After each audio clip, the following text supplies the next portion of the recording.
You don't belong here, Major Brandon Cole snapped, blocking my path to the front family row. He shifted so his gold oak leaves caught the light and repeated, even louder this time, "You don't belong here." It hit harder than a shove. We were in the main auditorium at Fort Liberty for the Valor and Families Ceremony, flags along the walls, the band tuning, microphones popping under the harsh white lights. It was the kind of night families frame and hang over fireplaces. It was also the night my own cousin decided to make sure everyone in our section knew I did not deserve the seat printed on my invitation. Brandon planted himself in front of the Family VIP sign like a gate. His uniform was perfect, his boots glassy, his voice carrying just enough. He glanced at the silver bar on my chest, then back at the reserved row behind him. "This row is for real officers," he said, "not kids who play with computers." A couple of spouses looked over, then away, the way people look at a near miss on the highway. My father stared down at his program as if he had suddenly discovered fine print. My mother gave me a tight smile that meant, "Please do not make a scene." An aunt I barely recognized. Now I had a uniform, a clearance level my family did not even know existed, a mission behind me that would never make the news. And somehow, I still felt 16 and out of place. I could have answered Brandon. I could have pointed to the ribbons over my heart or the sealed orders in my bag with words he would never be cleared to read. I could have said that my invitation had not come from a family mailing list, but from a command he only saw on briefings. The sentences lined up behind my teeth and stopped there. Years of being told that talking back made me difficult did exactly what they were trained to do. I swallowed hard and tasted metal. Brandon leaned a little closer, lowering his voice just enough to sound almost kind while still letting it carry. "Go find a seat in the back, Riley," he said. "You can see the screens from there. Leave the front to the ones who actually go forward." He snapped his fingers at a young specialist working the aisle, a kid who looked barely out of basic. "Escort her to the back row. I need to keep this area clear." The specialist hesitated, eyes flicking from Brandon's gold leaves to the rank on my chest. "Ma'am?" he said, more question than command. I shook my head once. Picking a fight in that aisle would only give my family one more story about how I ruined an important day. I stepped aside out of the direct path, but I did not move toward the back. Instead, I let my gaze slide past Brandon to the stage. A banner hung over the podium, white letters on dark cloth. Joint Special Operations Recognition. Beneath it, a smaller line most people skipped. Certain names withheld for security reasons. On the big screens flanking the stage, unit crests and citations rotated.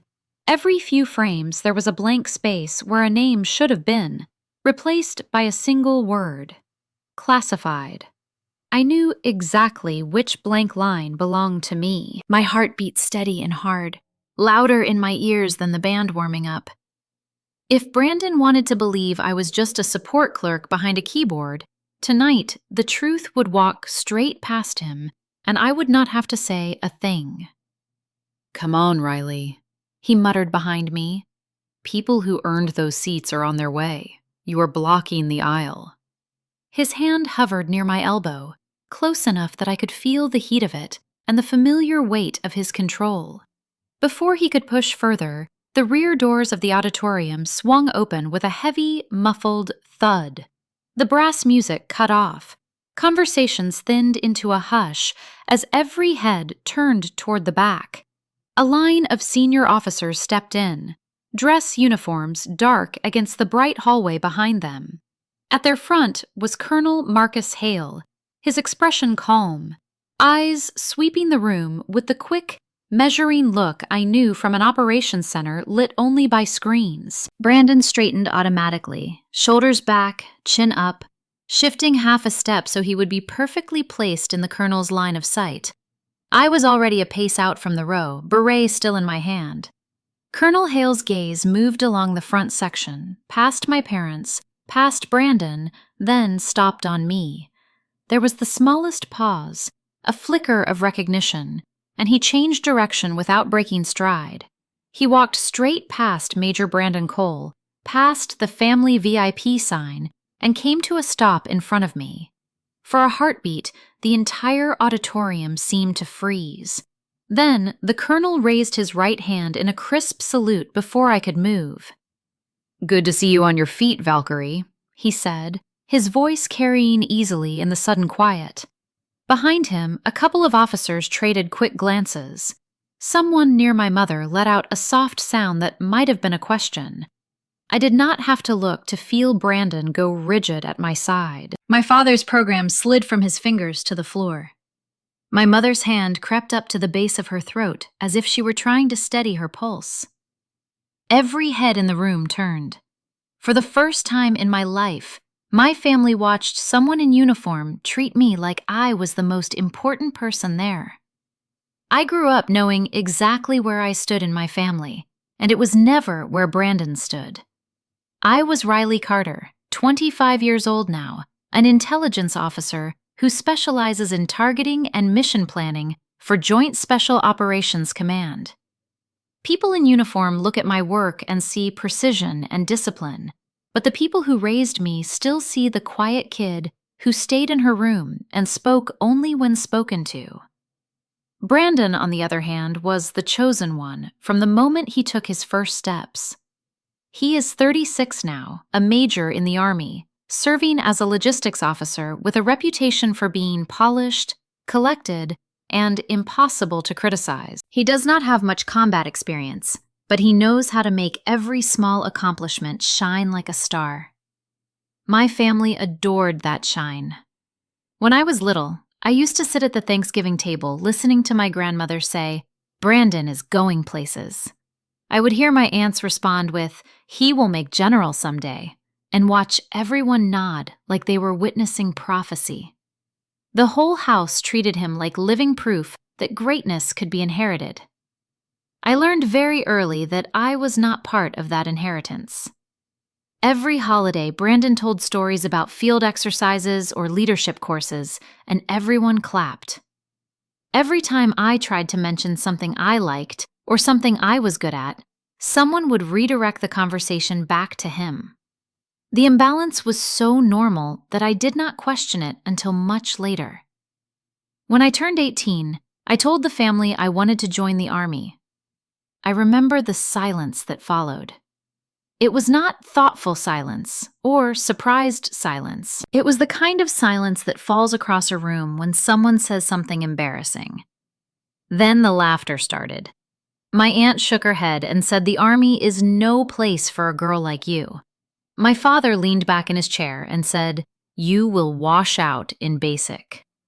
The words hit harder because he said them gently, like a truth he assumed I already understood. Brandon smiled in that way he does when he wants to be supportive on the surface but superior underneath. He said, "If she lasts more than 3 weeks, drinks are on me." Everyone laughed again. I tried to laugh too, but the sound caught in my throat. That moment became the first wave in a long series of emotional tides. I felt shock first because it never occurred to me that my own family could not imagine me succeeding. Then came doubt. Maybe they were right. Maybe I was not tough enough, or loud enough, or impressive enough. But then came the quiet part of me, the part that had always relied on thinking rather than talking. I decided to take the ASVAB without telling anyone. I sat in a testing room with strangers and fluorescent lights and answered each question like the test itself had never doubted me.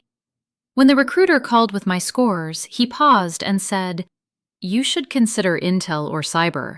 Not many people score high enough for that." It was the first time a professional adult looked at me and saw potential instead of limitations. I told no one in my family. I simply prepared. My father still made comments in passing about me giving up quickly. My mother said basic training would be a phase. Brandon joked in a family group chat that he hoped I would not fall asleep on the shooting range. It was easier to say nothing. Silence became my armor, long before the Army ever gave me a uniform. When the day finally came for me to leave for training, I stood at the Wichita bus station with my duffel bag and my orders. The morning air was cool and familiar.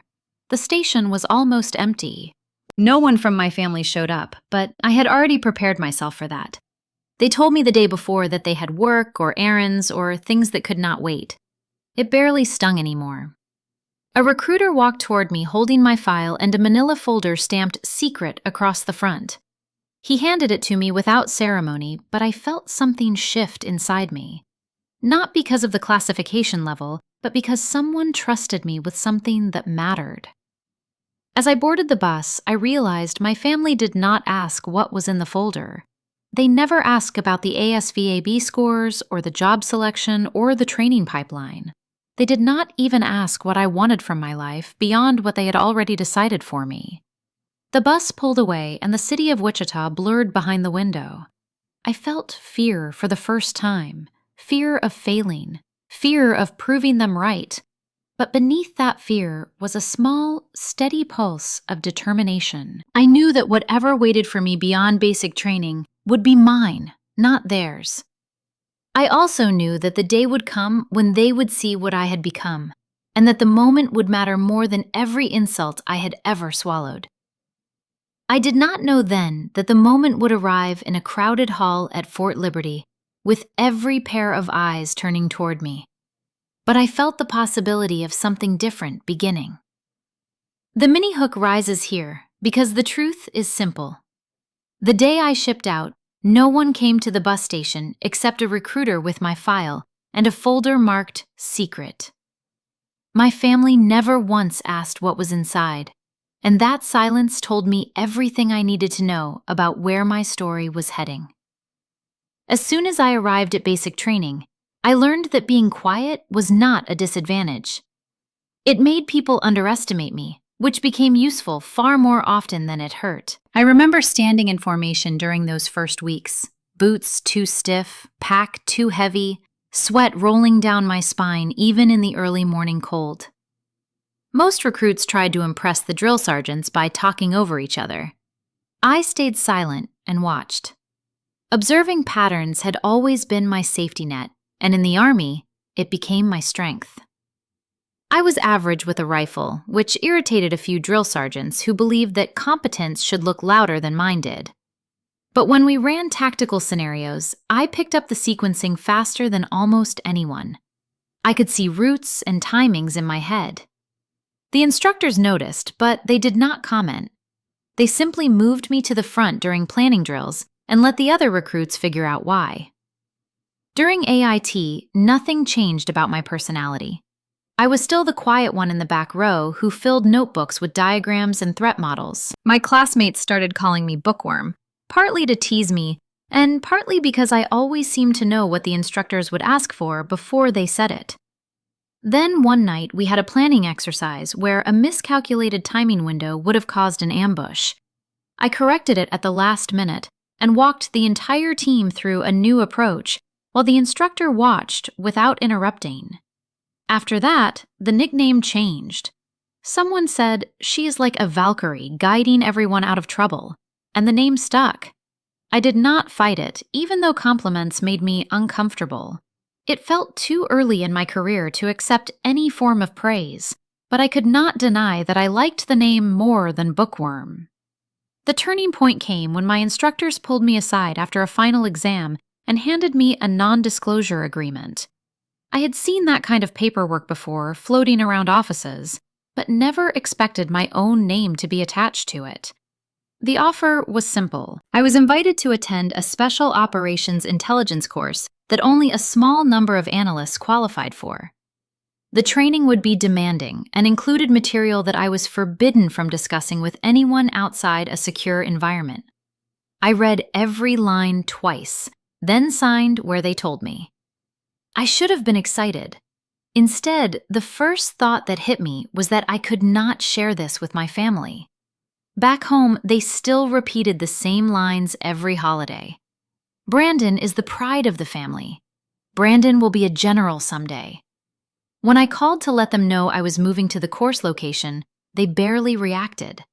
My mother asked if this meant I would still just be working in an office. My father said, "Remember that Brandon has real soldiers under him." And Brandon himself laughed and said, "At least you will know how to fix our laptops." Nothing I said could change the image they had built in their heads, and I could not tell them the truth anyway, because the NDA I signed carried weight. The rule was clear. If I violated it, I could lose my position and my future. So I swallowed the disappointment and learned to live with silence.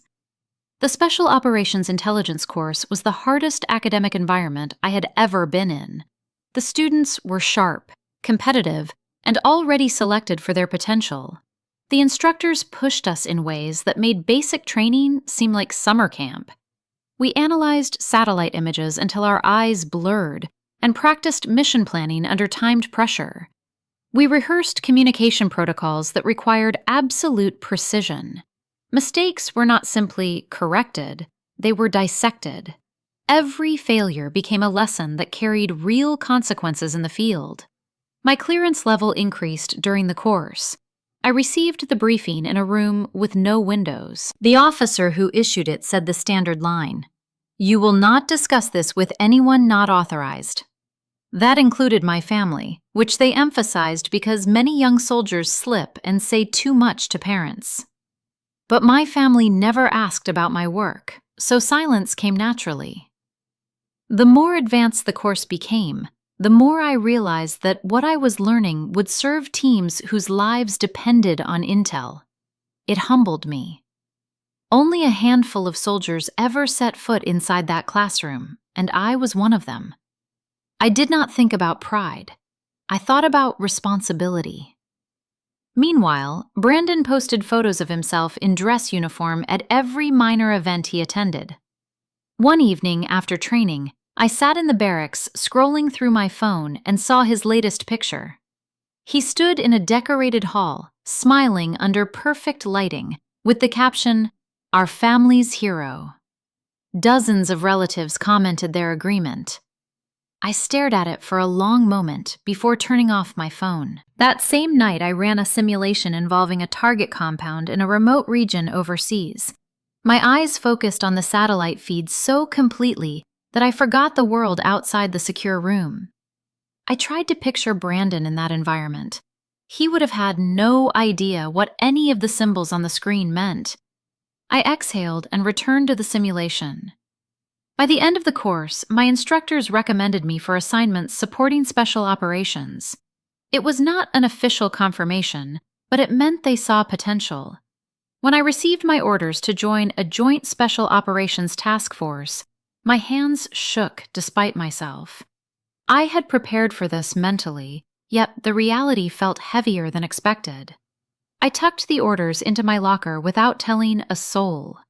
I learned to hold victories quietly because celebrating them alone hurt less. By the time I turned 24, everything had changed. I now briefed men twice my age on targets they could not even pronounce. They respected me because I kept them alive. They asked questions without condescension. They treated me like someone who belonged. But back in Wichita, my family still thought I made PowerPoints.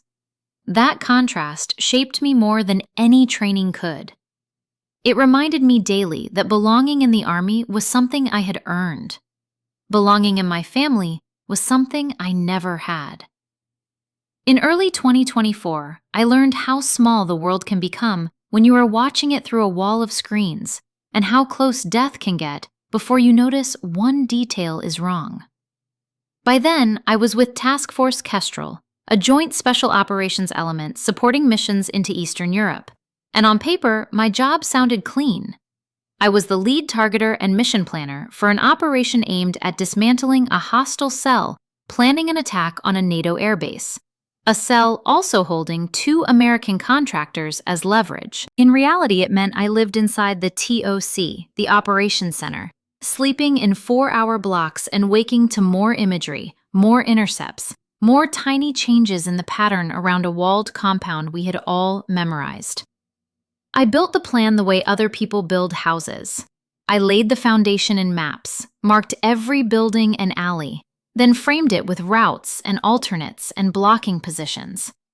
I studied weeks of drone footage until I knew when the guards smoked, when trucks came and went, when the compound seemed to breathe. Our best assessment said the security detail rotated posts at roughly 0-200 each night and settled into a sloppier routine by 0-10. We set H hour at 0-15, threading the team between discipline and fatigue. On the night of the raid, I stood at the back of the TOC with a headset on, the room washed in dim red light so our eyes could adjust to the screens. The air smelled like stale coffee and dust, the constant hum of electronics filling in the spaces between short pieces of radio chatter. On one wall, a large monitor showed the convoy of vehicles rolling toward the target, their blue icons creeping along the route I had drawn. On another, an infrared feed showed the compound, white-hot shapes moving along the outer wall. Everything matched the script at first. At 1:20, the team passed a checkpoint on schedule. My timing matrix, taped beside my keyboard, lined up perfectly with the digital clock above the door. Then, one of my junior analysts, Torres, leaned in. "Man, the pattern at the objective looks off," he said quietly. I almost told him to recheck his settings. Fatigue makes you see ghosts. Instead, I stepped to his station and really looked. The compound itself was the same.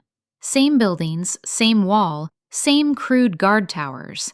But the movement along the eastern wall was heavier than any of our previous nights. Instead of a single guard walking a lazy path, there were small clusters of heat signatures, men who seemed to be waiting, not patrolling. I pulled up the last week of recordings in a side window and scrubbed through them. Every other night, by this time, the place had started to go calm. Tonight, it was still busy. In another feed, I saw faint rectangles of heat behind a low berm along the main approach road, exactly where our convoy would pass if we stayed on Route Alpha. Engines running, people lying prone nearby. My stomach tightened in a way I have learned not to ignore. "The timing is wrong," I said under my breath. They moved something. The logs showed no new human reporting, no call from higher, no warning that the cell had changed its routine. But the images in front of me did not care what our paperwork said. On the map, the convoy icons were drifting toward a narrow section of road that suddenly looked like the throat of a trap. I keyed my mic and forced my voice to come out steady. "Kestrel Actual, this is Valkyrie on the TOC net. Recommend you push to holding point Bravo and stand by for updated route." There was a pause while my words traveled over mountains and bounced back into the room. Then the ground force commander answered, calm but curious. "Copy, Valkyrie. Pushing Bravo. What are you seeing?" While the vehicle slowed and turned toward the alternate holding area, I dragged 3 different feeds onto the main display and zoomed in. The shapes that had looked like smudges resolved into a line of armed men aligned along that low wall, with the glow of trucks parked just behind them. The timestamp said they had arrived less than 20 minutes earlier. If we had stayed on schedule, they would have been in place when our people drove past. I did not have time to wonder if our plan had leaked or if the enemy was just learning faster than we had expected. I only had time to move the pieces. "Kestrel Actual, Valkyrie," I said. "Hostile elements are staging along Route Alpha. I assess a likely L-shaped kill zone on your planned approach. Recommend we delay H-hour by 10 minutes and shift to approach Route Charlie. That route keeps you outside their observation until you are within 1 kilometer of the objective." I pushed annotated imagery to his tablet and watched the green check appear when he opened it. The silence that followed felt longer than it was. Then he came back on. "Copy all. Adjusting to Route Charlie. H-hour plus 10. Nice catch." I let out a breath I had not known I was holding and watched the blue icons swing away from the enemy line. On the screen, the hostile signatures stayed where they were, waiting for a convoy that was now looping out beyond their sight. When our force finally turned back toward the compound from the north instead of the east, They came in on a direction the cell had never bothered to fortify. The outer guards went down fast and confused. Inside the TOC, the air changed from tight anticipation to focused movement as we tracked helmet cameras and radio reports. At one point, a burst of gunfire cracked so loudly through my headset that it made me flinch, and someone yelled that an operator was down.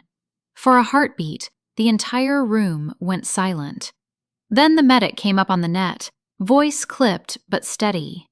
1 wounded, lower extremity, tourniquet applied, patient conscious, mission continues. My chest burned, but my hands kept working, sliding between feeds, culling out stairwells and blind corners I had memorized from older imagery. Minutes later, another voice, rough with adrenaline, reported that both American contractors were secure and breathing. Only then did I let myself lean against the table for a second. When the vehicles finally rolled back through the friendly gate, their icons clustering on the map in a tight pool of blue, the wounded operator was already on his way to a higher-level hospital. He had a long recovery ahead of him, but he was alive. If we had driven him into that kill zone on Route Alpha, he might not have had that chance. Through most of the night, Colonel Marcus Hale had been a quiet shape near the back wall of the TOC, arms folded, eyes on the same images I was watching. When the last radio call faded and the TOC settled into its softer after-action buzz, he stepped up beside me and studied the still frame I had left on the main screen, the enemy line waiting along the road. For a long moment, he did not say anything. Then he spoke in a low, even tone.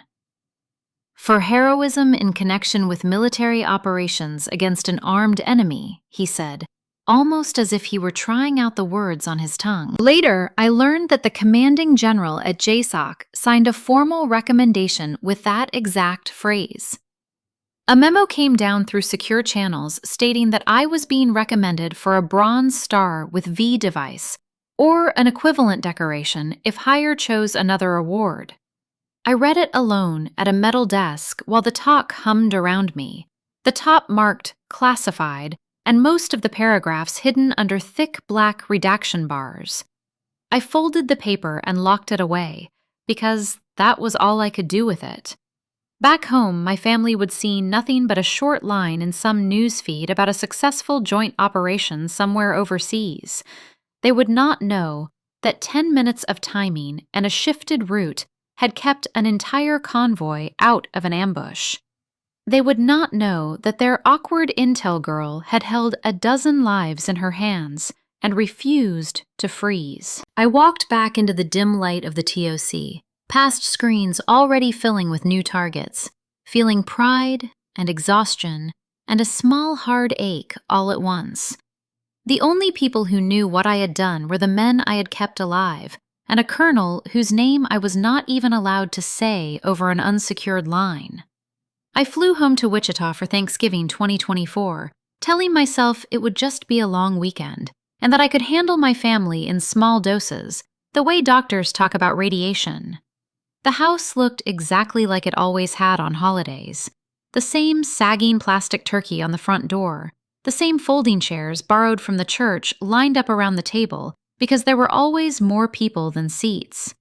Inside, the air smelled like roasted turkey, canned green beans, and too much perfume.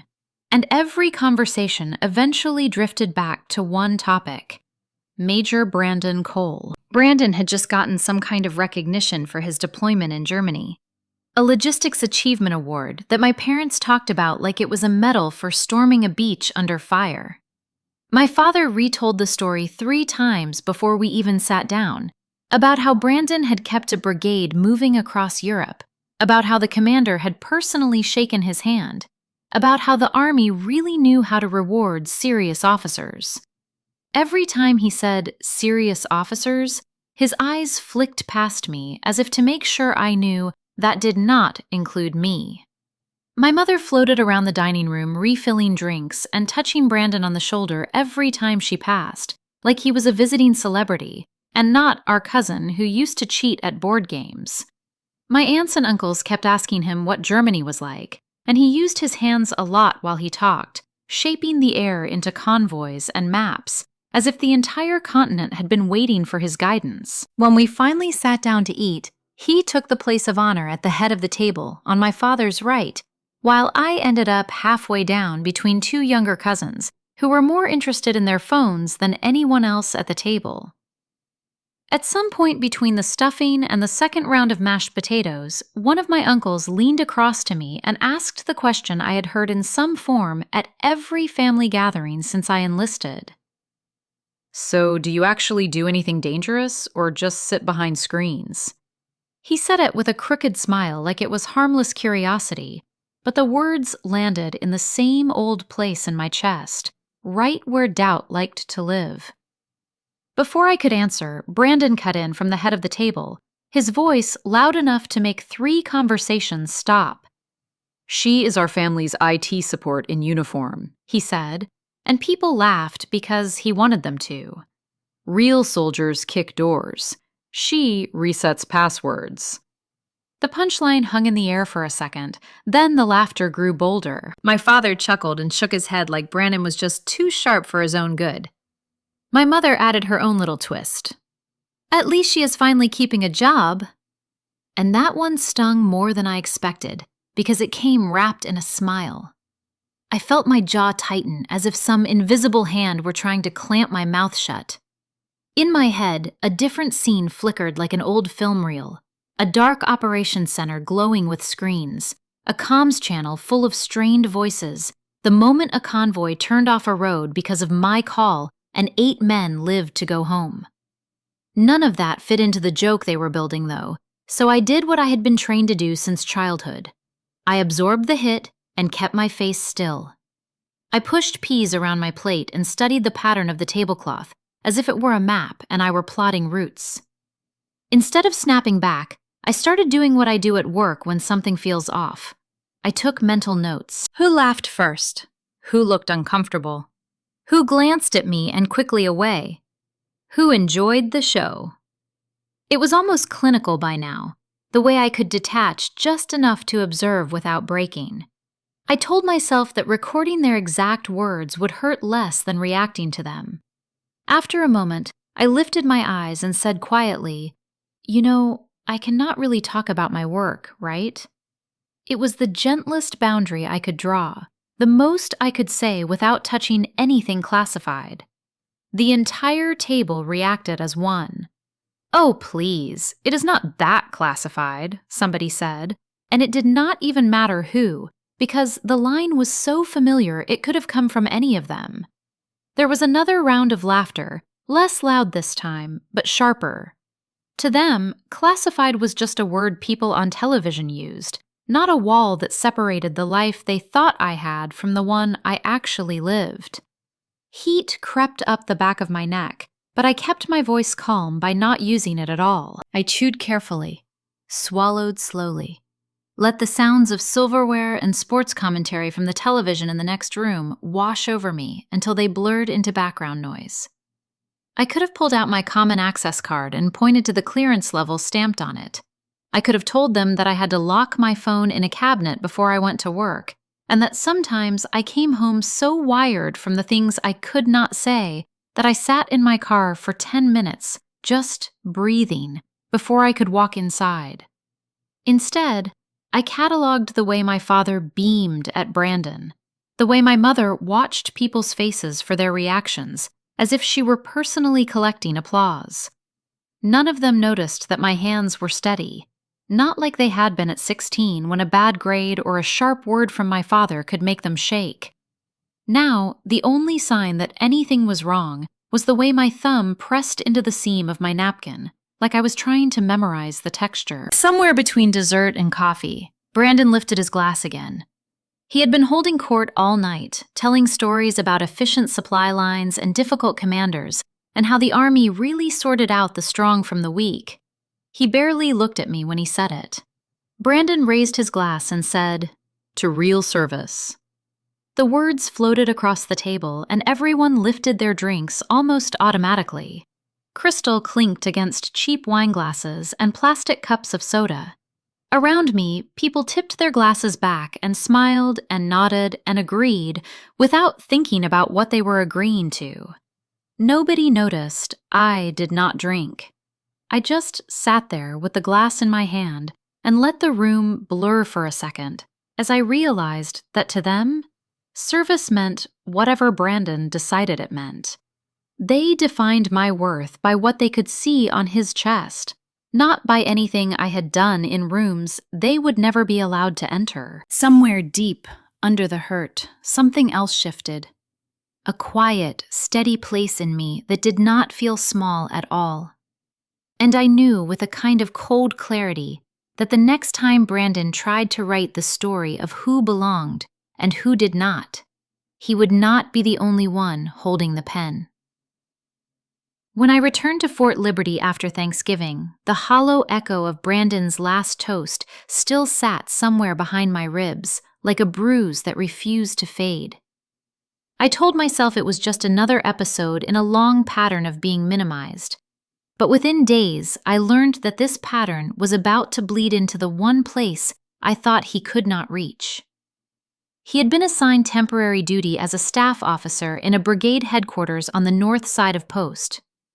It was a routine shift for a major who needed a line on his file, nothing dramatic, but it put him in enough proximity to overhear schedules, ceremonies, and administrative chatter. When the notice quietly went out that a select group of soldiers from across the installation would be recognized at the upcoming Valor and Families Ceremony, someone on the administrative chain mentioned my name to him. Instead of surprise or even basic curiosity, he reacted the way he always reacted to my achievements, with the instinct to shrink the space around me. He told the family through a group message that the event was minor, nothing big, just a routine commendation. I saw the thread only because my mother forwarded it to me. Even through the small phone screen, I could imagine his tone, casual, dismissive, smooth with the confidence of someone who had never once questioned his place in any room. I let it go until I heard from a young NCO in my building the following morning. He approached me in the hallway, boots still dusty from a field rotation, and said in an awkward half-whisper that my cousin had contacted the seating coordinator for the ceremony. According to him, Brandon had instructed a captain not to place Specialist Carter's family in the front rows. The words hit me like static. Specialist. He knew perfectly well I was a commissioned officer. He knew my work was not part-time or temporary. Yet he had chosen the one label that would instantly frame me as someone to be shuffled aside. The NCO looked uncomfortable as he recited what he had overheard. Save those seats for real combat awards. The phrasing was so familiar, it felt like a continuation of Thanksgiving dinner. Her stuff helps, but it is not like she is out there. The NCO paused carefully before adding, "Ma'am, your cousin really does not like you, huh?" I heard the question under the question. Why would a blood relative diminish me in front of colleagues? Why would someone sworn to the same flag attempt to manipulate seating arrangements in a ceremony that was supposed to honor service? I managed a small, controlled smile and told him I appreciated the heads up. He nodded and walked away, but the heaviness of his words stayed with me as I made my way back to my office. I sat down at my desk, staring at the muted glow of my computer monitor, and for a moment I could not decide what hurt more, the predictability of his behavior or the fact that it still hurt at all. I had worked for years to keep my professional world separate from the long shadows cast by my family.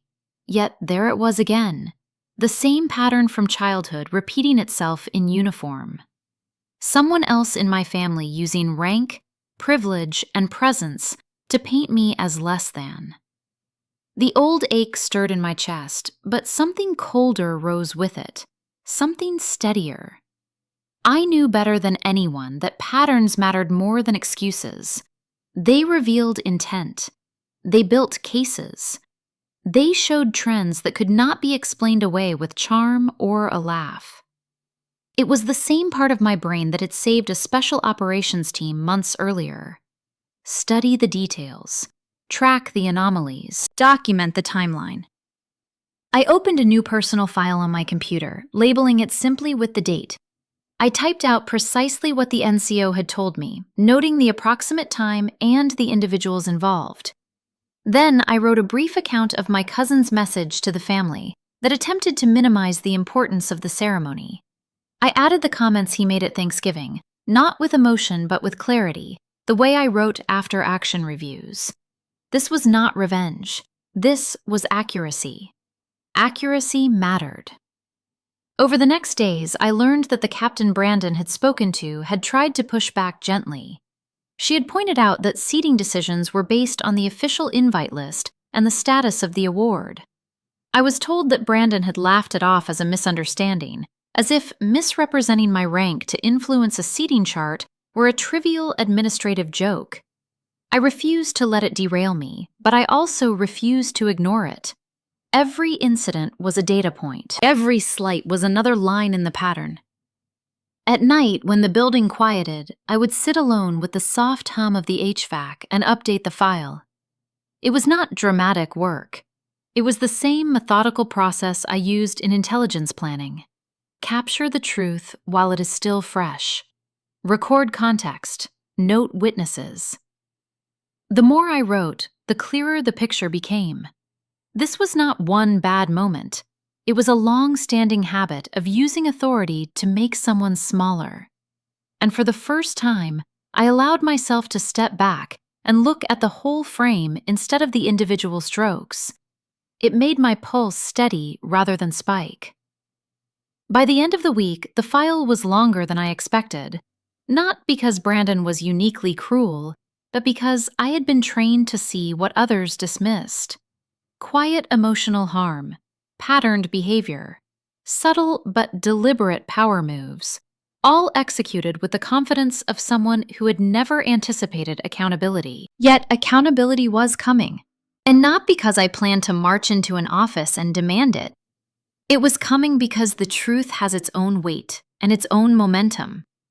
If pushed long enough, it rolls into the open on its own. I saved the file, closed the laptop, and stared at my reflection in the darkened screen. For the first time, I felt something shift inside me. Not anger, not fear. Something sharper and calmer. Understanding. Brandon was building a pattern, and patterns had consequences.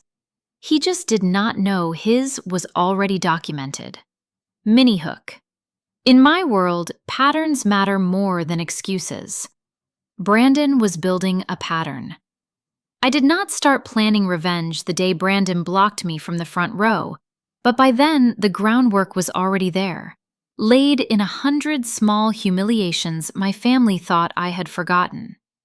In the weeks leading up to the Valor and Families Ceremony at Fort Liberty, my life looked ordinary from the outside. I still woke before dawn, still laced my boots in the same cramped room, still passed through the secure doors into the building where Task Force Kestrel ran its 24-hour operations.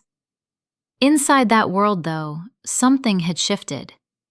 Emails marked with classification banners now carried my name with a different weight. Meeting invitations from people whose rank once made me straighten my spine came with quiet side notes like, "Thank you again for what you did on that last mission." The day the internal message about the ceremony hit my inbox, I was halfway through a 12-hour shift in the operations center, eyes burning from staring at satellite imagery. At first, I almost ignored it. Most command-wide announcements did not concern someone at my level, and I was behind on a target package. Then a line in the subject made my stomach tighten.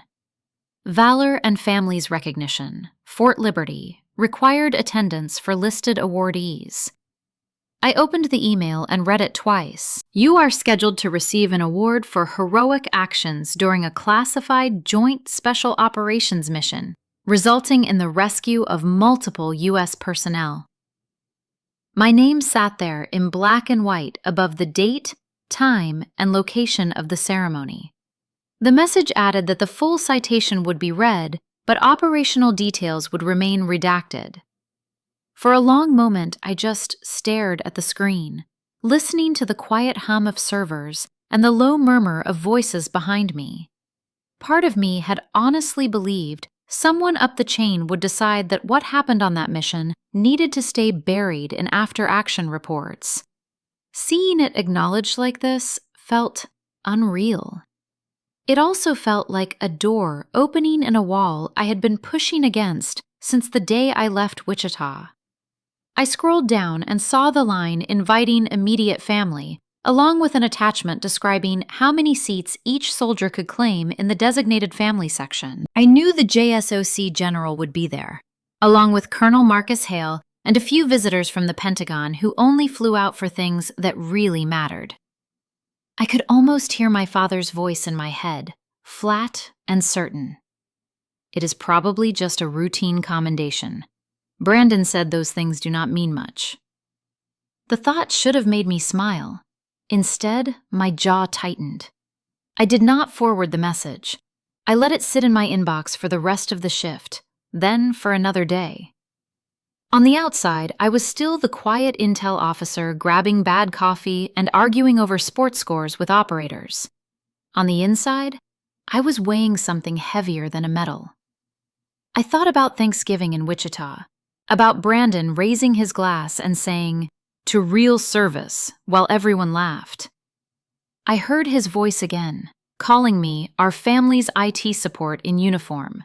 My mother's satisfied tone when she said, "At least I was finally keeping a job," as if the uniform on my shoulders was a costume. I remembered the moment at the table when I said, "You know I cannot really talk about my work, right?"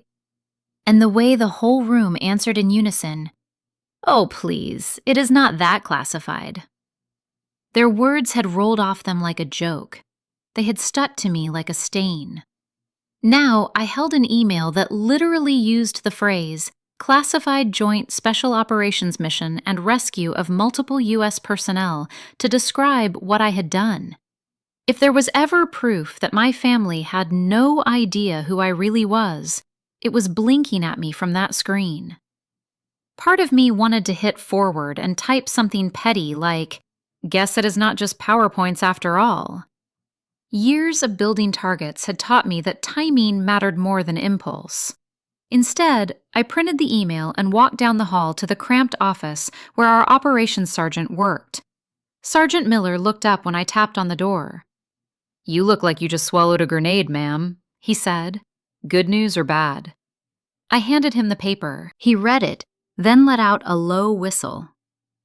"Well, Lieutenant Carter, looks like somebody finally put in writing what the rest of us already knew. Congratulations." I thanked him, feeling my ears warm, then cleared my throat. "Can I ask for something about the seating at Fort Liberty, Sergeant?" He tipped his head, curious. "You want them close or far away?" "Close," I said without hesitating. "If possible, could my family be on the left aisle, about halfway up from the front? Somewhere visible, not buried in the back." He watched me for a long beat, reading more than I was saying. "You expecting trouble, ma'am?" I thought about the file I had started after Thanksgiving, the one where I had logged every time Brandon used his rank to chip away at mine. I thought about the captain he had called to make sure my family would not be up front because he wanted those seats saved for real combat awards. I did not tell Miller any of that. I just said, "I am expecting something. I would rather it not happen where nobody can see it clearly." He nodded slowly. "I will talk to the folks doing the seating chart. Officially, I cannot promise anything, but I will do what I can." 2 days later, he passed my desk and dropped a folded photocopy near my keyboard. "No names on this," he said, "but if you count rows and seats, you might find your people will be exactly where you asked." When he walked away, I unfolded the paper and counted the boxes, lips moving silently. Left aisle, halfway up. Clear line of sight to the center aisle. Perfect. That night, in my quiet room, I finally pulled up the email again and hit forward. "Ceremony at Fort Liberty next month. I am on the list. Seats are limited. Let me know if you can come." That was all I wrote. No explanation, no extra details about what the citation would say. I sent it to my parents and, out of an old habit I did not care to examine too closely, to Brandon as well. The replies came quickly. My mother wrote first. "Of course we will be there. This is wonderful. Your cousin said these things are usually pretty basic, but we are proud you are included." My father added, "Flights from Wichita are rough right now, but we will make it work." Brandon replied last. "Congrats, kid. Those events are usually more for the big stuff, but every bit helps on a record. See you there." The word kid sat there at the end of his sentence like a thumb on the back of my neck. For a second, I could almost feel myself shrinking, 16 again, hearing my father say I would wash out in basic, while Brandon joked that if I lasted 3 weeks, he would buy everyone a round of drinks. I let that memory burn through and then let it go. I did not answer any of their messages. I did not remind them that the only reason I was invited to this ceremony was because, on a night they had never heard about, in a place they could not find on a map, 8 Americans were alive who might not have been. I did what I had always done. I went back to work. A few days before the ceremony, Colonel Hale stepped into the operations center. Even when he walked in quietly, the air changed. People straightened without realizing it. He spoke with the watch officer for a moment, then glanced over and caught my eye. "Lieutenant Carter, a word." I followed him to a corner of the room.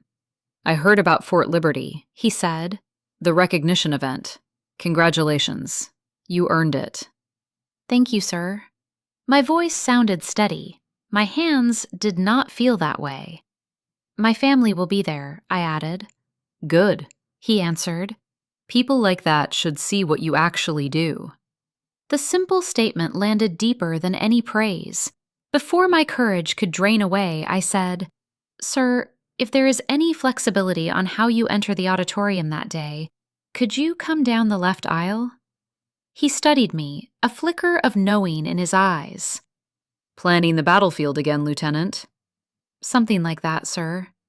He held my gaze for another second, then nodded. "I will see what I can do."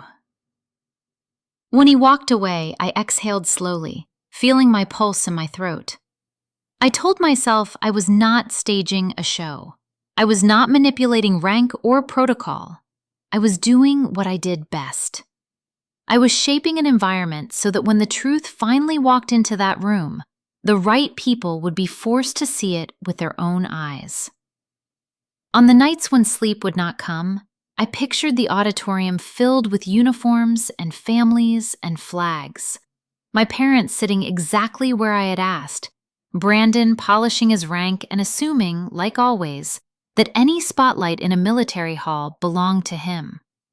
Then I pictured the words of my citation rolling out over the microphones, indifferent to family stories and Thanksgiving toasts. I did not practice speeches or clever comebacks. If they chose to sneer, I would let them. Because this time, I was not relying on my own voice to defend me. If Brandon insisted on using the uniform to put me in my place, he could. He would just be doing it in a room where the uniform itself was about to answer back. If Brandon insisted on using the uniform to put me in my place, he was about to learn there were ranks he could not touch. "You do not belong here, Riley," Major Brandon Cole snapped, blocking my path to the front family row like a door slamming shut. His words cut through the hum of the Fort Liberty auditorium, sharper than the brass of the Army band warming up. I smelled his expensive cedar cologne and starch before I even met his eyes. Then the gold oak leaf on his chest flashed under the lights, a reminder of the rank he loved to wear like a crown. "This row is for real officers, not kids who play with computers," he added, louder now, angling his body toward my parents so the people around us could hear. I felt my father's agreement before he even spoke, the way his shoulders leaned into Brandon's authority. "Listen to him. He knows how things work around here," Dad said, as if my cousin were explaining seating charts instead of stripping me of a place beside my own family. My mother's hand snapped around my sleeve, fingers pinching the fabric of my dress blues. "Do not embarrass us by making a scene," she hissed, eyes flicking toward the wives and parents who had already turned to watch. I had not raised my voice. I had only tried to step into an open seat like any other daughter on the night of the Valor and Families Ceremony. But somehow, again, I was the problem to be managed. The room around us blurred at the edges, flags on the stage smearing red and white and blue. For a second, the polished floor of the Fort Liberty Auditorium became the scuffed linoleum of our Wichita kitchen, and I was 10 years old, hearing my father tell an aunt that I was too sensitive, that I made things bigger than they were. The same hot ache rose in my chest now, pressing against my ribs, but years in uniform held my face still. I wrapped my hand tighter around my beret until the edge cut my palm and said nothing. I watched. I recorded. I swallowed. Brandon tapped the back of the front row chair with 2 fingers, casual and possessive. "Sergeant," he called to a young usher in the aisle, "do me a favor and escort Lieutenant Carter to the back, will you? We need to keep the kids out of the way up here." The word "kids" came wrapped in a laugh, but the sergeant did not laugh. His eyes moved from Brandon's oak leaf to my bars, taking in the matching uniforms and the identical flag patches. "Yes, sir," he said finally, reluctance flat in his voice. I shook my head once before he could step toward me. "It is fine, Sergeant. I will move," I said quietly. My tone stayed even, almost professional, which somehow made the humiliation bite deeper. Brandon chuckled and turned back to my parents. "Do not worry. I will keep the kids out of the way," he repeated. And my father let out that short, proud laugh he reserved for Brandon's jokes. My mother's grip loosened. She smoothed the skirt of her dress and stared straight ahead, already pretending none of this meant anything. I backed out of the row one measured step at a time, sliding into the side aisle where the air felt thinner. At the edge, I looked up at the stage to steady myself. The projector above the podium cycled through unit crests and mottos, then paused on a dark slide with white letters. "Joint Special Operations Recognition," it read, with a smaller line beneath it, "Names Classified." Below that sat bullet points written in careful, vague language, phrases like "successful hostage rescue" and "prevention of casualties." To most of the room, they were just words. To me, they were coordinates, call signs, the sound of 8 men breathing on an open mic while everything went wrong and I refused to panic. I knew one of those bullets was mine. I knew those families in the audience had no idea their quiet night depended on a mission their kids would never be allowed to describe. I stood near the end of the aisle, close enough to see every inch of the stage, but far enough from the front row that no one could accuse me of trying to take space that did not belong to me. Around me, the noise swelled and receded as more people found their seats. Programs rustled. A child waved a small flag until the stick bent. A chaplain checked his notes. Ordinary details for an extraordinary room. I could feel my heartbeat begin to settle when the lights dimmed just a fraction and a voice came over the sound system. "Please rise for the entering party." Chairs scraped back in unison. I pushed myself to my feet with everyone else, beret in hand, the echo of "You do not belong here" still alive under my breastbone. The rear doors opened and the entering party stepped through, a line of uniforms carrying a weight that changed the air. At the front was Colonel Marcus Hale. I had seen him bleary-eyed in a secure operations center, tie loosened, sleeves rolled, staring at feeds that decided whether people lived or died. Tonight, he moved with measured calm, decorations bright on his chest. Behind him walked other senior leaders and a general from the Joint Command, faces that existed mostly in classified briefings. As they came down the center aisle, the attention of the room followed them like a spotlight. Out of the corner of my eye, I saw Brandon square his shoulders and adjust his cover, chin lifting a fraction. My father straightened. My mother smoothed her hair. Every tiny motion in that front row said the same quiet sentence I had heard my whole life. This is where importance lives. Colonel Hale's gaze swept the auditorium as he walked, a practiced scan that missed nothing. For a heartbeat, it moved past my family's row without slowing. Then, his eyes locked on mine at the side aisle, and something in his expression changed. A flicker of recognition I had only seen once before, after a mission debrief when the room was empty except for the two of us and a silent screen. Without breaking stride, he stepped out of the center line and angled directly toward me. The officers behind him adjusted without a word, the entire entering party bending its path around his choice. He stopped in front of me, close enough that I could see the faint lines at the corners of his eyes. "Good to see you on your feet, Valkyrie," he said. His voice was not loud, but in the sudden hush, every syllable carried to the back row. Then he raised his hand and saluted me first. Reflex pulled my own arm up, muscle memory snapping me into position before my brain caught up. Fabric whispered at my sleeve. The room seemed to hold its breath. I felt the weight of 100 eyes swing away from the front row and land on the side aisle where I stood. Colonel Hale lowered his hand and turned his head toward my family. "Is this your family, Lieutenant Carter?" he asked. "Yes, sir," I answered, my voice steady now. "They must be very proud," he said simply. For the first time in my life, my family watched someone in uniform treat me like I was the most important person there.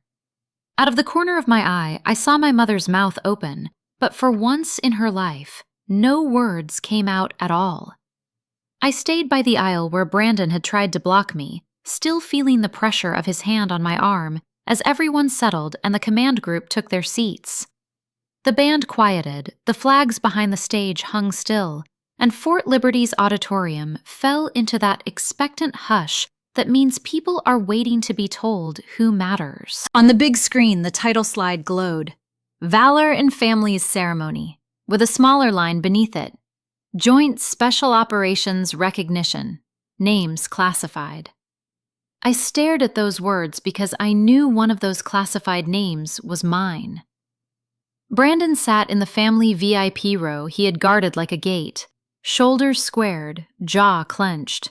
My parents were pressed right up against him, still rattled from seeing Colonel Hale walk straight to me and salute first, but already trying to rebuild their polite faces.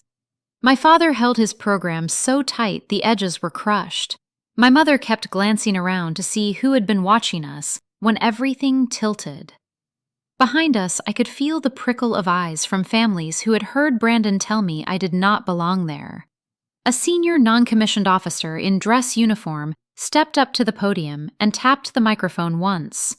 The small crackle cut across the low chatter and the room went still. "Ladies and gentlemen, service members and families," he said.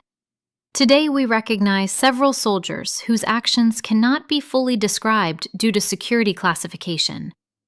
A soft ripple moved through the seats at that phrase, people straightening, leaning forward, whispering. "We cannot share all the locations or details," the MC went on, "but we can honor courage, discipline, and sacrifice." The slide changed to a plain black background with simple white letters, recipients, names withheld. My stomach tightened even though I already knew what was coming. I looked sideways at my family. My father stared straight ahead, chin lifted. My mother wore a little social smile meant for the people around us, not for me. Brandon sat very still, confident that whatever this was, it would be about someone else. The MC read a citation for another unit, and we all clapped. Then the next slide appeared, and the name line stayed empty just long enough for the room to hold its breath before letters began to appear. Lieutenant Riley Carter, Joint Special Operations Task Force, Kestrel. The sound of the crowd changed. Conversations died. Programs lowered. People turned to look for the officer whose name had just been spoken aloud. My father twisted toward me so fast I heard something pop in his neck. My mother looked from the screen to my face with the dazed confusion of someone who suddenly realizes the picture in her head has been wrong for years. Brandon's mouth fell open a fraction, and for once, no words came out. The MC kept reading in that steady ceremony voice. For actions that directly prevented the deaths of 8 United States Special Operators during a classified Joint Special Operations mission, and for maintaining composure and effectiveness under enemy threat, this officer demonstrated exceptional judgment, courage, and leadership in support of ongoing operations with partner forces. The phrasing was dry, but it dropped me straight back into the operations center. Blue light on tired faces, radios flaring. The moment the pattern on the screen shifted, and I knew the route we had planned would walk them toward an unseen kill zone. This officer identified a critical change in the pattern of enemy movement, the MC continued, advised an immediate alteration of the infiltration route, and coordinated supporting fires that allowed the element to avoid an ambush and complete the mission. I could feel my pulse in my fingertips as he spoke, not from pride, but from the strange sensation of hearing the most intense minutes of my life turned into 3 calm sentences for a room full of strangers and the family that had always assumed I just sat behind a keyboard. The MC reached the final line. The President of the United States, acting upon the recommendation of the Commanding General of Joint Special Operations Command, has awarded the Bronze Star Medal with V device for Valor to Lieutenant Riley Carter. Will Lieutenant Carter please come to the stage? When I stepped into the aisle, the applause hit me hard enough that it felt physical. This was not the polite clapping from before. It was louder, weightier. The sound a room makes when it understands someone standing up has been close to never coming home. As I passed my family, I felt their eyes on me like heat. My father did not speak, but his fingers loosened on the shredded program. My mother blinked fast, as if trying to clear years of assumptions from her vision. Brandon kept his hands on his knees, fingers dug into the fabric of his dress pants until his knuckles looked white. The walk to the stage was short, but each step felt like crossing out another line in the story my family had written about me. I climbed the steps, turned when directed, and stood at attention as Colonel Hale and the senior general from JSOC approached.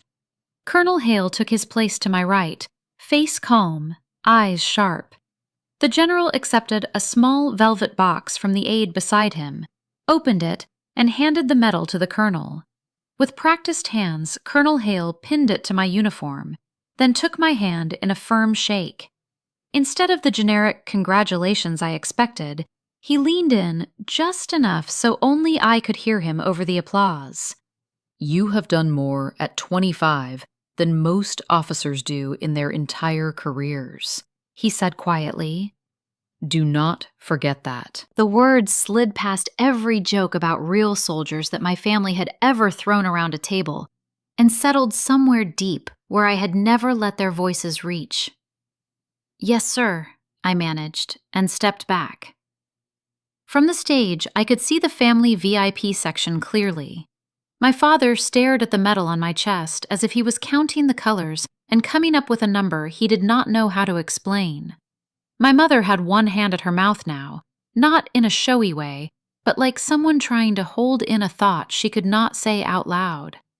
Brandon looked smaller in his seat than I had ever seen him, his shoulders no longer filled out by certainty. Around them, people leaned in and whispered the question everyone asks when a story flips. Is that your daughter? For years, my mother would have laughed and said, she just works with computers. Now, she could only nod.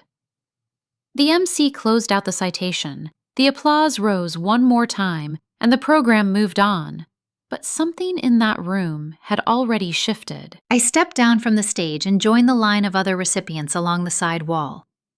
The bronze star with its small V rested against my uniform, heavier than it looked, but the constant tightness I had carried in my chest around my family felt lighter than it had in a decade. For the first time, my father looked at me like he was seeing a stranger, and I was not sure if that hurt or felt like freedom. What I did know, with a clarity that cut through the music and the murmurs, was this. Whatever they chose to believe after tonight, the truth was finally out in the open, and no one in my family could ever again say that I did not belong in that room. After the ceremony ended and the last round of applause faded, a staff sergeant in dress uniform appeared at my elbow and asked me to follow him. He led me down a side hallway away from the cameras and into a small conference room that smelled faintly of coffee. Colonel Marcus Hale sat at the head of the table, his cover off, his ribbons catching the fluorescent light. Beside him were a major from the Judge Advocate General Corps and the Brigade Command Sergeant Major. It was not a casual meeting. "Lieutenant Carter, have a seat," Colonel Hale said. "This will not take long." My heartbeat shifted from the sting of humiliation to the steady alertness I knew from operations centers just before a mission turned.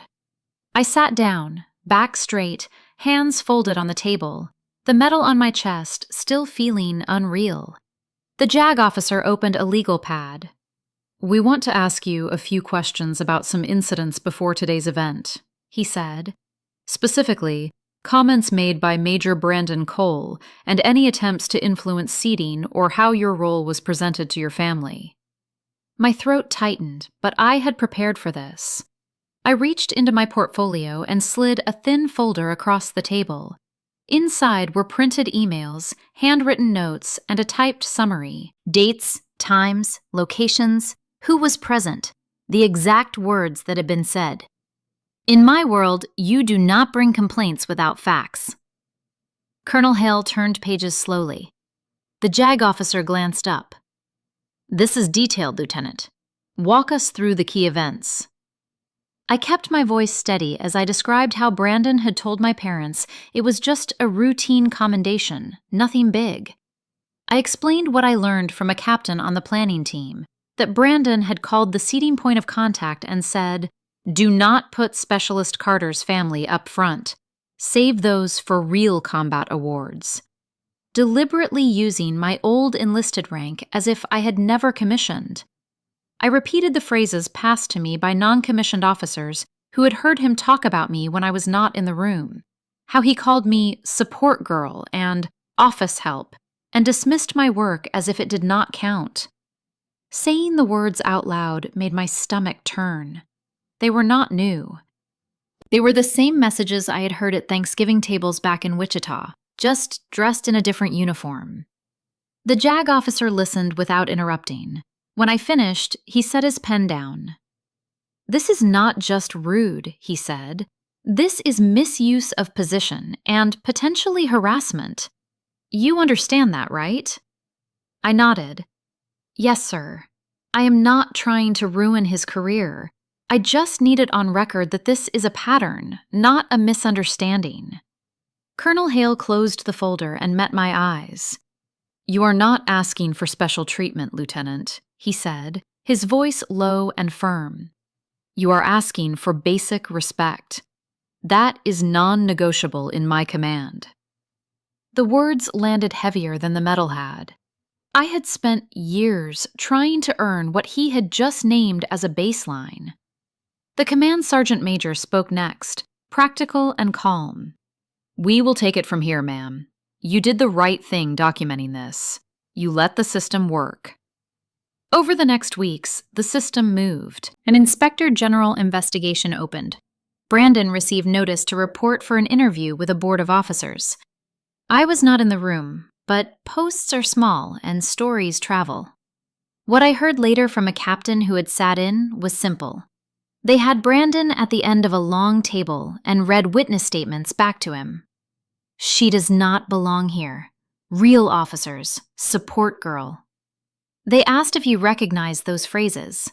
They asked if he thought it was professional for a field-grade officer to speak that way about another commissioned officer, much less a relative. They asked whether he believed it was appropriate to call and manipulate seating at an official ceremony so his family would sit in front of another soldier's family.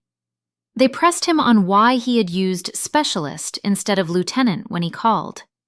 On paper, it was not complicated. He had used his position to push someone down, instead of lifting anyone up. In our world, that is the opposite of leadership. The outcome did not come with a speech. It arrived in email traffic, one of those dry administrative messages that slip through inboxes on a Tuesday.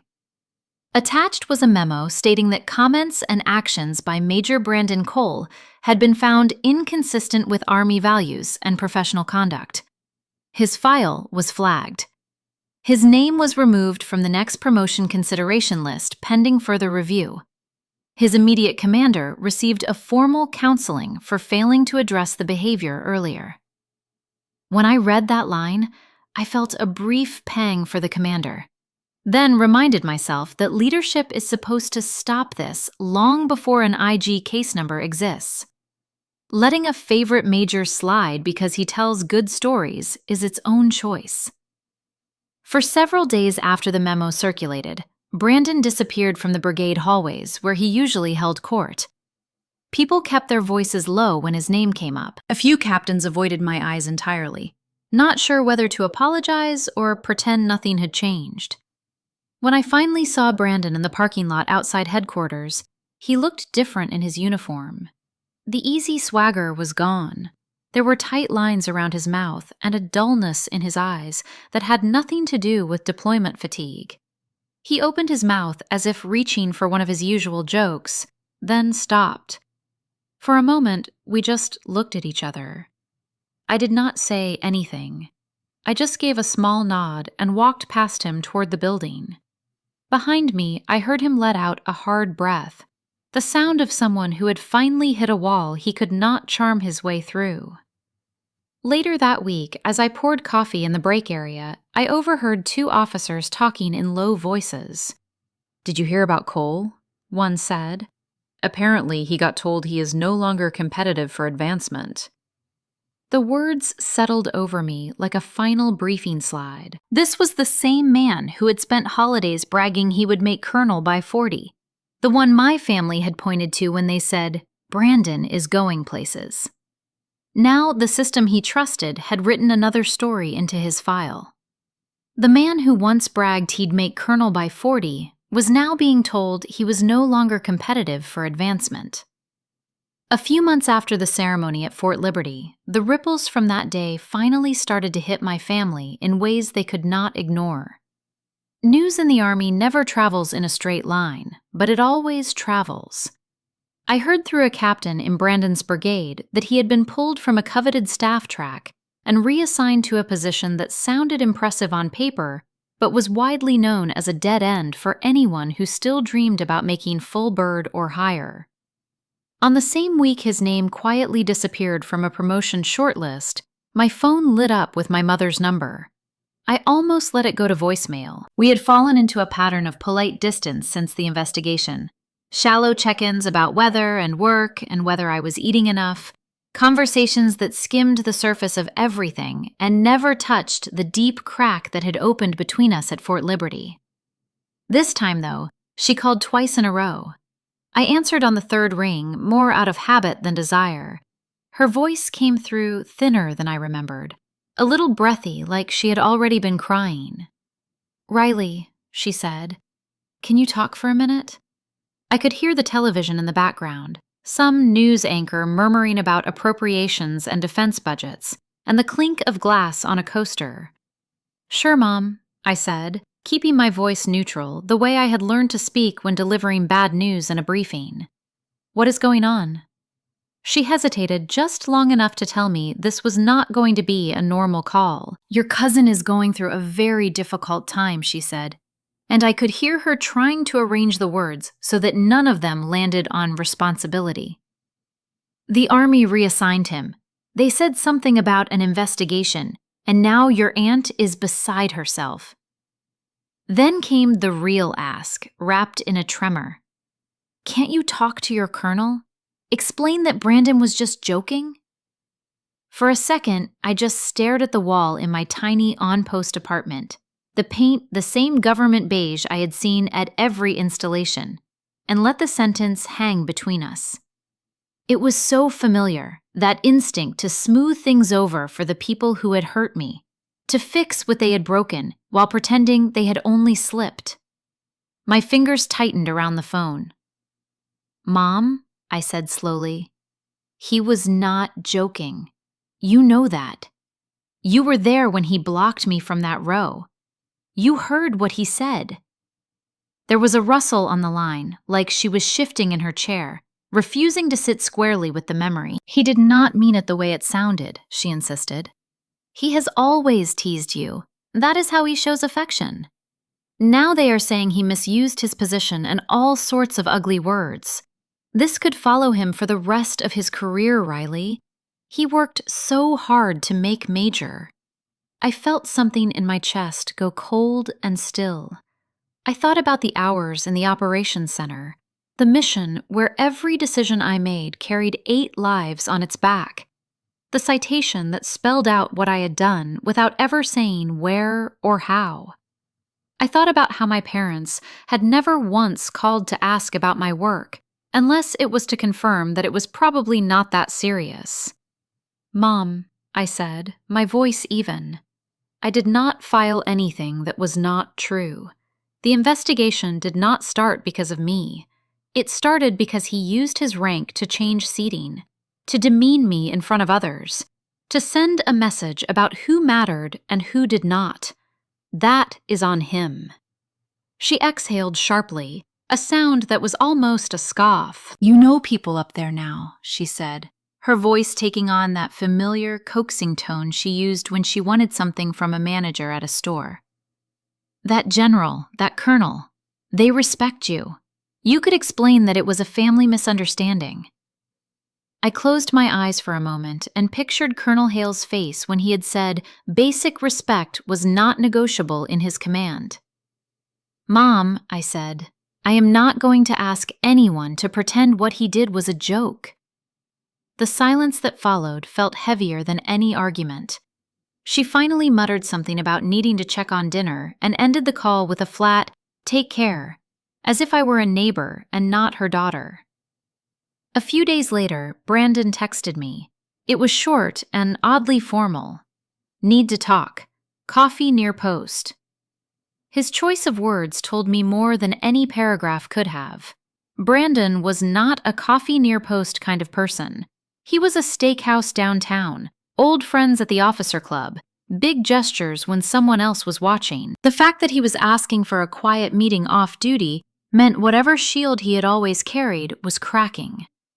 I met him on a Wednesday afternoon at a cafe just outside the main gate, the kind of place that catered to soldiers and contractors, all mismatched chairs and the smell of burnt espresso.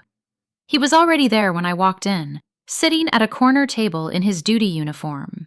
For the first time since we were kids, he looked smaller to me than the room he was in. There were lines around his eyes I did not remember, and his shoulders did not sit quite as square as they had in the photographs my family posted online. He stood up when he saw me, then seemed to think better of offering a hug and sat back down. "Riley," he said, nodding at the chair across from him. "Thanks for coming." I sat, placing my cover on my knee, keeping my hands still because they felt too full of history to rest casually on the table between us. For a moment, neither of us spoke. I could feel him studying my uniform, my rank, the subtle details he had ignored for years. He cleared his throat. "Look," he began, "we both know things got complicated after that ceremony." I had to fight the urge to laugh. Complicated was one word for having your own cousin announce to a room full of officers that you did not belong there, only to watch his chain of command learn exactly how wrong he was. He pressed on. "The investigation, the counseling statement, the reassignment." His jaw clenched around the last word. "It has been rough. You know how this works. A mark like that does not go away easily. There are people saying, I am not fit for command." He leaned in slightly, lowering his voice. "We are family. We do not tank each other's careers. Use your connections. You know people up there now." The way he said connections made it sound like I had found a shortcut instead of surviving missions he could barely pronounce. I took a slow breath and let my eyes meet his. I was not going to let him frame this as something I had done to him in a moment of spite. "Brandon," I said, enunciating every word, "I did not tank your career. You did, every time you used your rank to make someone smaller." For a second, something almost like shame flickered across his face, but it hardened quickly into defensiveness. "Come on, Riley," he said, his voice rising just enough that the barista glanced over. "You know how soldiers talk. It is just banter. I was trying to keep things light. Nobody would have cared if you had not taken it so personally." A memory flashed hot behind my eyes, the sound of his voice carrying across the polished floor at Fort Liberty, the way my father had nodded and my mother had pulled on my sleeve like I was a child about to throw a tantrum. I kept my tone level. The Inspector General did not open a case because I was sensitive. They opened it because you called to influence seating based on your opinion of my worth and represented my service as less legitimate in front of subordinates. That is not banter. That is misuse of position. That is harassment. He leaned back, folding his arms. "So you're just going to let this happen?" he said. "You are fine with me being written off because you could not take a joke in front of your fancy colonel?" There it was again, the refusal to see any of this as a consequence of his own choices. I felt the familiar urge to explain myself, to smooth the edges of my stance so he would not feel attacked, and then I let that urge die. I had spent most of my life rearranging myself so other people did not have to look too closely at their own reflection. I was not going to do it anymore. "I am not fine with any of this," I said quietly. "I am not fine with how you treated me growing up, or at Fort Liberty. I am not fine with the way you talked about my work as if it were a joke, while I was literally keeping people alive. But I am done carrying the cost for your decisions." His gaze dropped for a moment to the table, to the coffee he had barely touched. "You really will not talk to anyone," he said, more statement than question. I shook my head. "No letters, no calls. I will not ask my chain of command to look the other way because you share some of my DNA. We both wore the same flag on our shoulders. Only one of us used it as a weapon against family." He flinched at that, a tiny movement, but it was the first honest reaction I had seen from him all afternoon. The noise of the cafe moved around us, the hiss of milk steaming, the low murmur of other conversations, the occasional scrape of a chair. For once, he did not rush to fill the silence. When he finally stood up, his chair made almost no sound against the floor. He adjusted his sleeves automatically, out of habit more than pride, and looked at me with an expression I could not entirely read. Maybe there was anger there, and hurt, and a dawning understanding that some doors did not slam shut. They simply stopped being held open. He nodded once, clipped and formal. "Guess that is it then," he said. "Take care of yourself, Riley." "You too," I answered, and I meant it in a way that had nothing to do with his rank. He walked to the door, the afternoon light catching the edges of his uniform, and for a strange moment I remembered all the times my family had said he was going places, as if I were a piece of furniture in the background of his story. He paused with his hand on the handle, like he might turn back and say something more, an apology or another attempt at persuasion, but then he simply pushed it open and stepped out into the parking lot. When he left, he did not slam the door. He just looked smaller in his uniform than I had ever seen, and for once, it was not my job to save anyone. In the months after Brandon walked out of that coffee shop looking smaller in his uniform than I had ever seen, my life did not suddenly turn into a movie ending with triumphant music and a freeze frame. But it did finally start to feel like it belonged to me. I went back to work with Task Force Kestrel, slipping into the rhythm of intel briefings, late-night planning sessions, and the constant hum of secure lines carrying voices from across the world. The mission tempo did not slow down because my family drama had finally boiled over. If anything, the world seemed to get louder and more complicated. But inside my own head, there was a new kind of quiet. I still wore the same name tape and the same rank on my chest, still walked into the same operations center with the same rows of screens, showing live feeds and shifting data. The difference was that now, every time I stood at the front of that room and briefed operators twice my age, I no longer heard my father's voice saying, "You will wash out in basic," or Brandon's laugh about me resetting passwords. I just heard my own voice, steady and clear, explaining why a small change in timing could mean the difference between everyone coming home and someone not. Somewhere in between shifts, I enrolled in an online Master in Security Studies program. I would log into virtual classes from a quiet corner of my on-post apartment or from a back office in the secure building whenever the schedule allowed.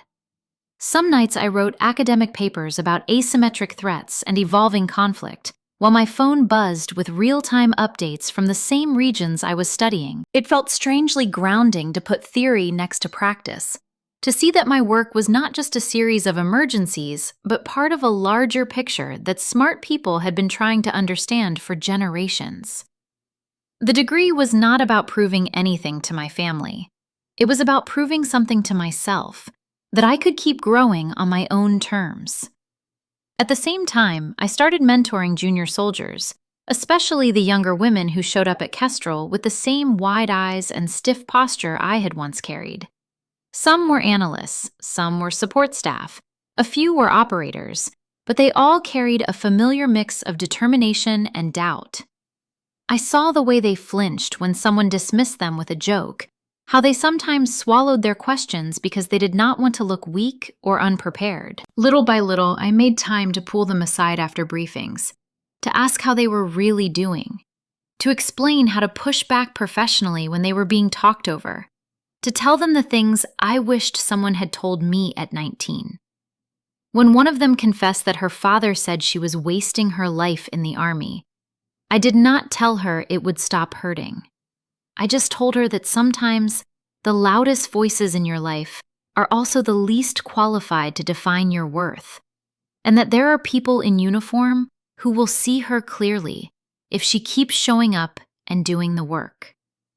Those conversations felt more like justice than any formal ruling ever could. I also made a decision about my family, one that was less dramatic than a clean break, but far more powerful for me.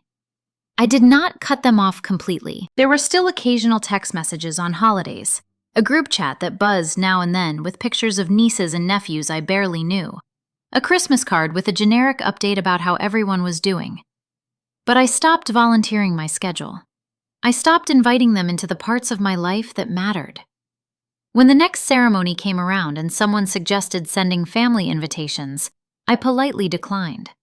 The seat in the audience I had once desperately wanted them to fill stayed empty, and the sky did not fall.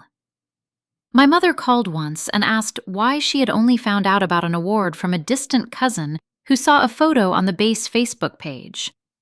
I kept my voice calm and said that the last time they were in a room where someone in uniform recognized my work, they treated it like an inconvenience. I told her I was not willing to put myself in that position again. There was a long silence on the line, followed by a quiet, "Well, I did not know you felt that way." I did not rush to fill the silence or soften the impact. For the first time, I let the weight of my truth sit where it fell. Instead of pouring my energy into repairing something that had been broken for years, I redirected it outward. With the deployment bonuses and special duty pay that came with my role, I set up a recurring donation to a nonprofit that supported women veterans transitioning out of the military. The organization helped with everything from housing and counseling to job training and legal aid. Writing that first check felt like exhaling something I had been holding in since the day I shipped out with nothing but a manila folder and a recruiter for company. I could not go back and rescue my younger self from those lonely bus stations and ignored achievements. but I could help create a softer landing for someone else. On quiet evenings after a long shift, I would scroll through the stories the nonprofit shared about women who had found their footing again, who had walked away from abusive relationships or toxic families, who had built new lives in cities where no one knew their old scars. Their faces were different, but the arc was familiar. They had all learned the same hard lesson I was finally accepting in my own life, that not every family is meant to be kept at the center of your world just because you share a last name.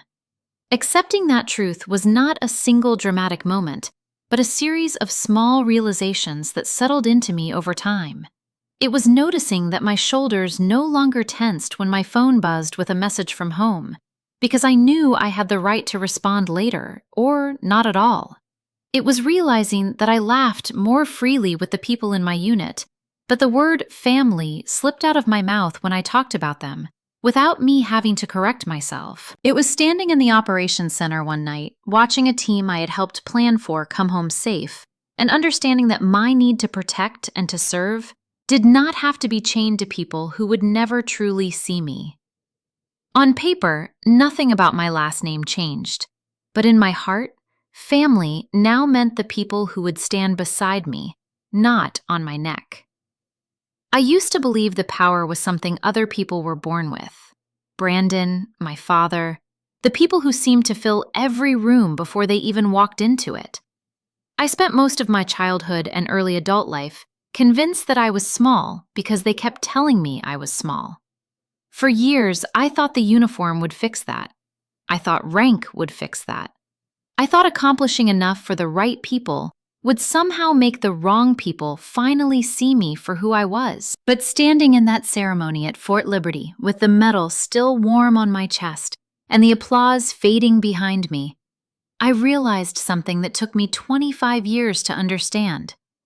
Power is not the rank you wear. It is the boundaries you enforce. It is the voice you choose to use or choose not to use. It is the decision to no longer let people step on your neck just because they share your blood. That clarity came slowly. After the investigation, after Brandon's demotion in status, after the calls from my mother asking me to fix what I never broke, I spent weeks replaying every moment of my life where I shrank myself to make someone else comfortable. The Thanksgiving dinners, the whispered jokes, the comments about me being just an intel girl. The times I explained away cruelty because I wanted so badly to belong to a family that had never actually made space for me. And for the first time, I allowed myself to feel the full weight of all those years. Not with bitterness, not with rage, but with a quiet grief for the girl who never got what she deserved. I promised myself that version of me would never be abandoned again. In the months after the ceremony, something shifted in me. I continued working with the task force, pouring myself into the mission, but I also began rebuilding the pieces of my life that had been neglected. I enrolled in an online master in security studies, not because anyone expected it from me, but because, for the first time, I saw a future I controlled. I started mentoring younger women in the unit, the ones who looked at the ground when a senior NCO barked at them, or who apologized before they spoke. I recognized that fear. I recognized that shrinking. It was my reflection a decade earlier. When I met with them, I did not tell them my whole story. I simply told them what I wished someone had told me. You are allowed to take up space. You are allowed to be brilliant. You are allowed to be more than what the people at home understand. I donated part of my bonus and deployment allowances to a nonprofit supporting women veterans navigating toxic family situations. I had the means to help, and for once, I did not hesitate or wait for someone else to tell me whether I should. And slowly, the distance between me and my biological family stopped feeling like punishment and started feeling like peace. I still answered their messages when they came, but I kept my responses short. I no longer shared my schedule. I no longer invited them to ceremonies. I no longer gave them access to the parts of my life they had never respected. They noticed the change. Some tried to guilt me. Some pretended everything was normal. But for once, their reactions no longer had the power to shape my days. That power belonged entirely to me. One moment stays with me more than any other. A few months after everything settled, I walked past a training area on base and saw a young soldier being dressed down by an NCO. She stood, frozen, shoulders tense, eyes fixed on the gravel. It was a look I knew too well. The look of someone who had learned to fold themselves in half just to survive the day. She reminded me of me at 19, and without thinking, I stepped toward them. I waited until the NCO finished speaking, then I asked for a word. Not to embarrass him, not to undermine him, just enough to redirect the situation before it turned into something harmful. When I spoke to the young soldier, my voice stayed steady. I told her one simple truth. Being spoken to harshly does not mean you are less. It does not mean you do not belong. It simply means you have not yet learned how to stand in your own space. Her eyes lifted slowly, and something flickered there. Recognition, maybe. Relief, definitely. In that moment, I understood something the medal ceremony had not taught me. Justice does not always look like punishment. Sometimes it looks like breaking the cycle someone else tried to trap you in. And maybe that is the real ending of this story. Not Brandon's downfall, not my family's silence, not even the medal pinned to my uniform. It is the fact that I finally learned to stand where I belonged, even if I had to stand there alone. I want to ask you something now. Have you ever had someone in your own family use their power to make you feel small? And did you ever get the chance to stand up to them? If you are comfortable, share your story in the comments. Someone out there might need to know they are not alone. And if Riley's journey meant something to you, tap like, subscribe, and share this with someone who is still learning they do belong in the room. In the end, justice did not look like revenge. It looked like finally claiming the space that had always been mine, whether my family liked it or not.